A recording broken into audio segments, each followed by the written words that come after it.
Bom, turma, vou fazer o primeiro exercício. Vou dividir minha tela com vocês.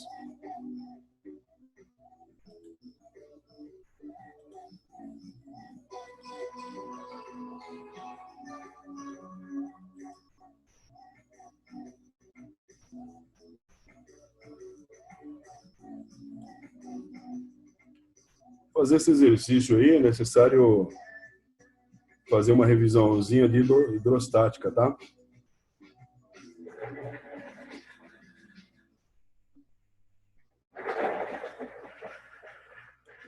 Então, nós temos aqui um material que eu vou mandar para vocês.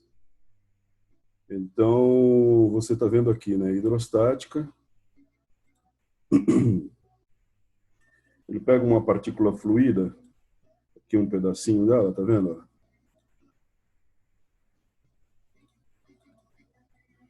Pega um pedaço de uma partícula fluida aqui, ó, e faz uma demonstração, né? Aumenta essa área dele aqui, e a hidrostática vai mostrar para você que essa partícula fluida, como se fosse um grão de água, né? Ele tem direção, né? Então você precisa trabalhar para entender, por exemplo, a pressão nas direções x, y e z. Então está aqui uma demonstração dessas equações, ó. P de dy dz é igual a P, a pressão, em diferencial da pressão sobre dx, dy dz. Para a direção y, P dx, olha lá, ele está puxando o dy primeiro, né? Dx dz, menos P mais diferencial de P sobre dy, dx dz. Então, na verdade, vamos resumir, tá? Isso é uma demonstração para um nível orientado a equações diferenciais, tá? Então, na realidade, nós precisamos do resumo, tá? Isso aí assusta um pouco. Então, ele vai dizer o seguinte, aqui, ó, você tem um caso que é o caso típico aqui, ó. Você tem dois pontos, tá? Em geral, o que ele diz? Você tem dois pontos e você tem um ponto aqui em cima, na superfície desse tanque, e um ponto dentro. E uma diferença de altura aqui, né? Uma cota Z. Aqui está representado por H. Então, você vai saber que a pressão em P1 é igual à pressão na superfície, P0, né? Mais, isso aqui é a massa específica da água, ou do fluido que você estiver usando, vezes a aceleração da gravidade, vezes essa altura aí. Então, você tem aqui, ó, o resumo é dois pontos no mesmo fluido e na mesma profundidade, e a mesma profundidade estão a mesma pressão. Mas se tiver diferença de altura, né, ou seja, de profundidade, você vai ter funcionando essa equaçãozinha aqui. Isso é a que a gente conhece como lei de Stevin, tá? Muito bem. Vou diminuir aqui.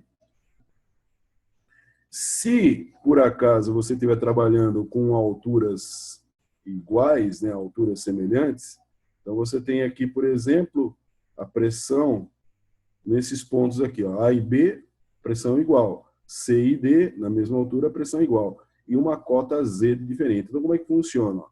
Você sabe que PA,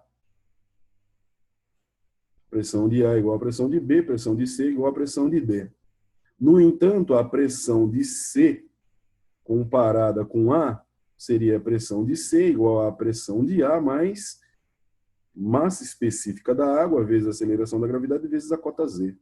E se fosse PD, que é a pressão aqui nesse ponto?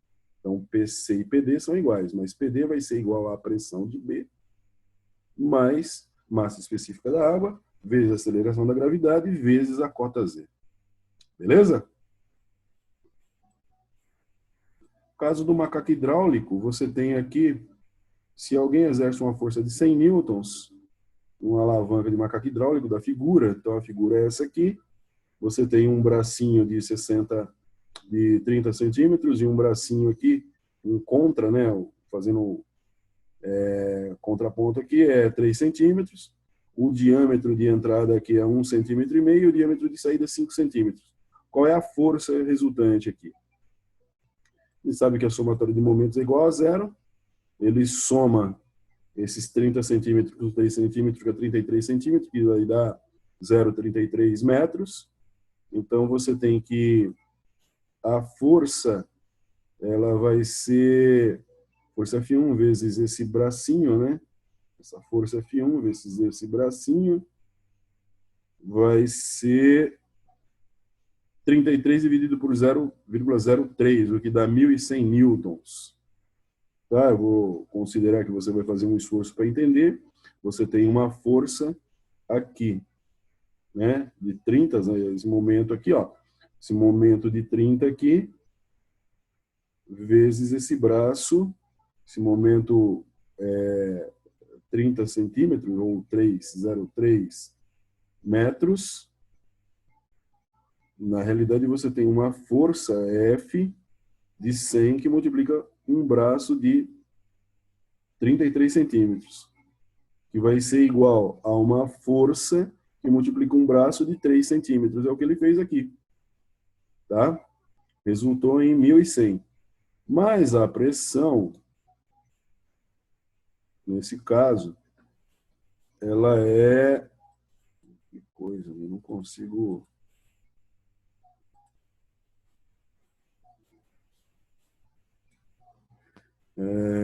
Você tem aqui que a pressão 1 vezes é igual a força 1 vezes a área 1. Essa área ele está dizendo que é 1,5 centímetro, ou 0,015 metros. Então, π quadrado, πr quadrado, que é a área aqui, né? Vai ser igual a 1.100 vezes 4.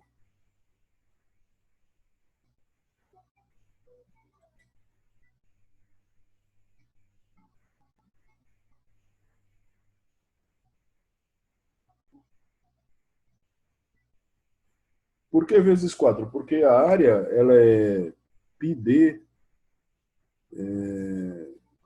πd quadrado sobre 4, a área. Então, você tem que aqui ele está dividindo, né? Pela área. Ou você multiplica pelo contrário, né? Você multiplica pelo contrário. Então, o 4 foi para cima e o πd, que é o diâmetro, ficou embaixo. Eu tinha falado raio, mas é diâmetro, tá? Muito bem. Então, está resolvido aqui, ó. Final das contas. Depois você dá uma analisada melhor, porque eu vou te mandar esse material. Outro princípio bastante interessante aqui é o princípio de Pascal, né? A lei de Pascal. Então, você tem que a diferença de pressão de dois pontos é dada por essa expressão, P1 igual a P0, que é a P da superfície, mais a massa específica da água vezes a aceleração da gravidade vezes a altura h. Então, a altura h vai ser P1 menos P0 dividido por ρg. Beleza? Só a mudança de posição das partes algébricas da equação.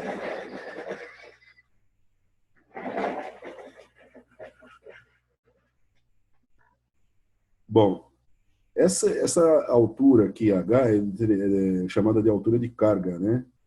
Muito bem, ele bola mais alguns exercícios aí com esse conceito. Um conceito importante para nós aqui, já vamos ver, é isso aqui, ó. Isso aqui é bem importante para nós. Por quê? Porque é a parte de pressão, né?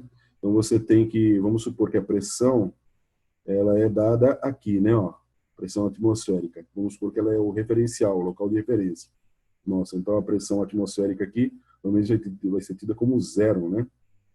Muito bem, então você tem a pressão manométrica, que vai ser qualquer coisa lida por um manômetro acima da pressão atmosférica. A pressão mesmo, né, ela vai ter que considerar a pressão absoluta. A pressão absoluta tem duas coisas a ser ditas sobre ela, né?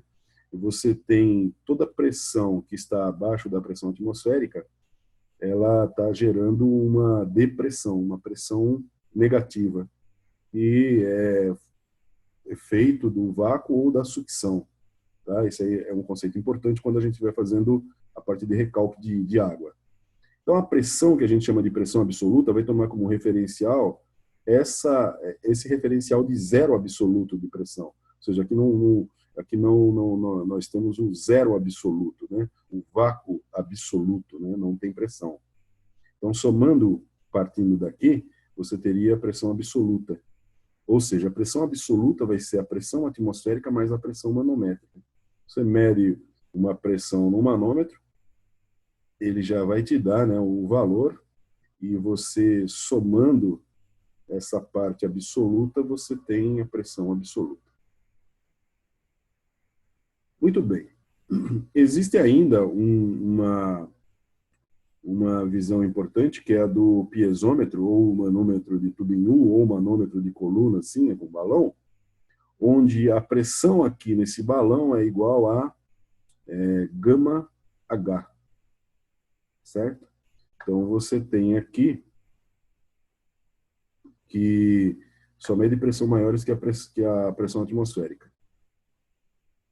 Bom, o manômetro de tubo em U, você vai ter a mesma coisa, né? A pressão é diferencial, né? Então, você tem aqui, ó, a pressão nesse ponto.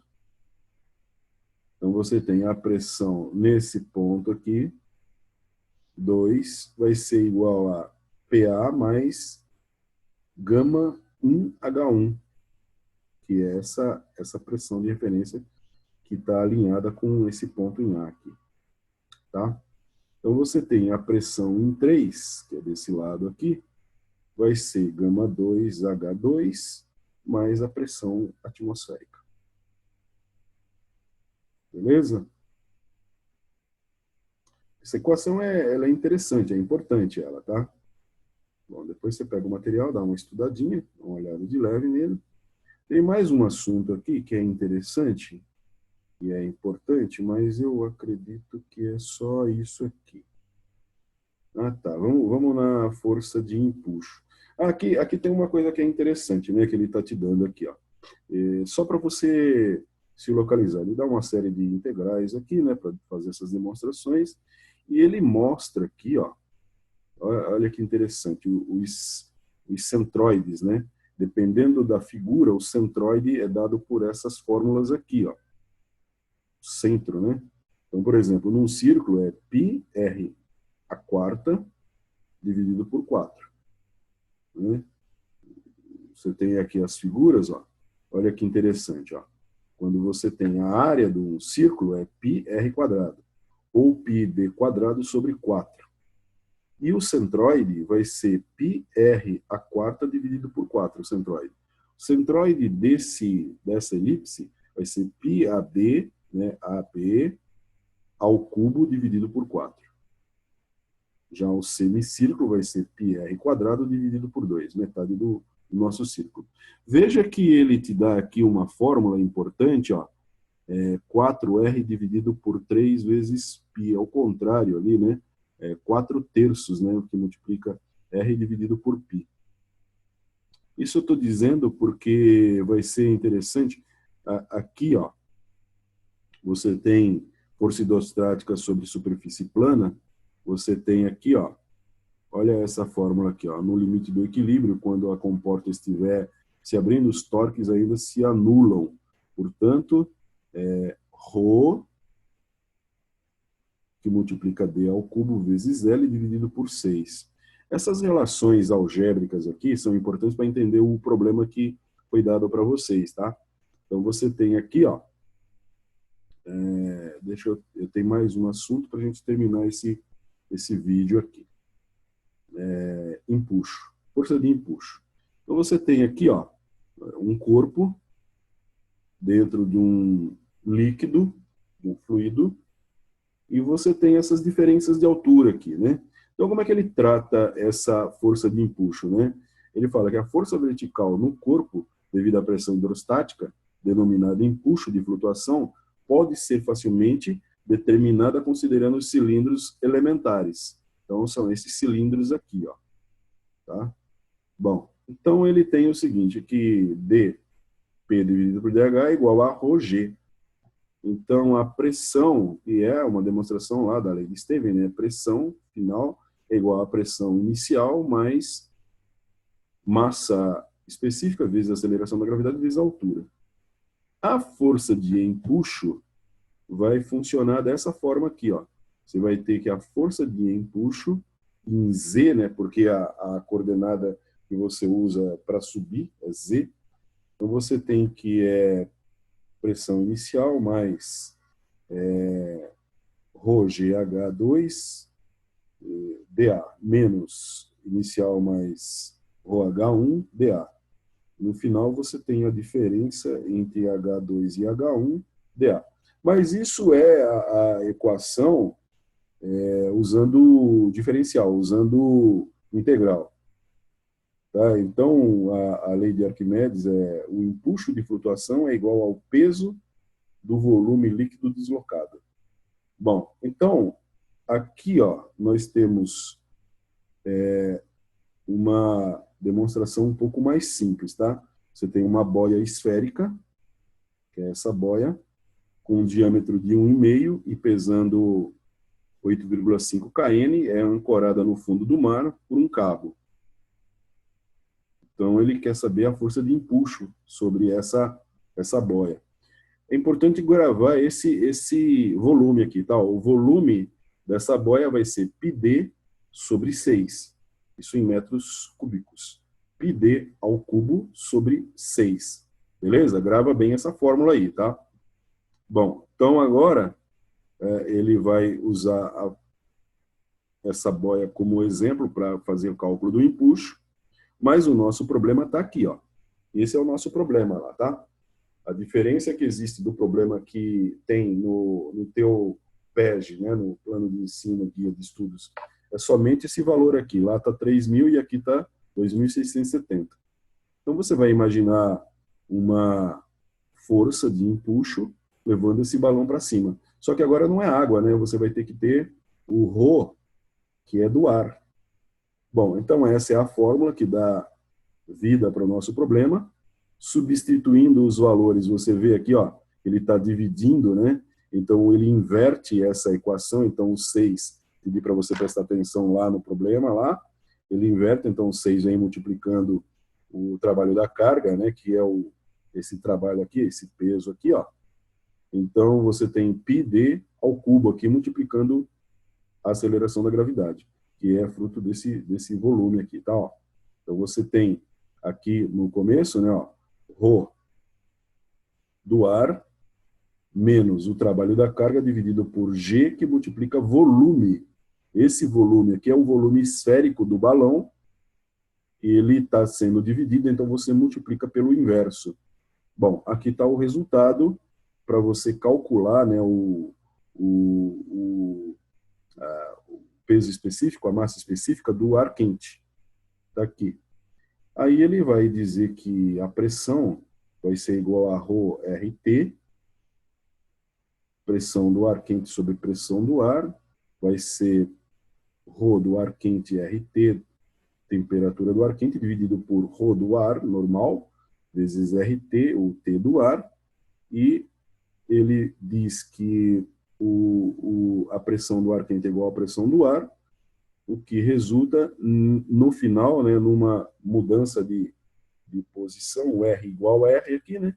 Então você corta, e a posição dessa temperatura vai ser o ρ do ar vezes a temperatura do ar dividido por o ρ do ar quente. Então, o ρ do ar quente você calculou, o ρ do ar simplesmente é massa específica do ar igual a 1,225, a temperatura é de 15, você soma com 273, porque tem que ser a temperatura em Kelvin, e está feito o problema aí, beleza?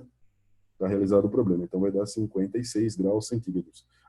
A gente perguntava qual era a temperatura que tinha que ser aquecido esse ar para esse balão subir.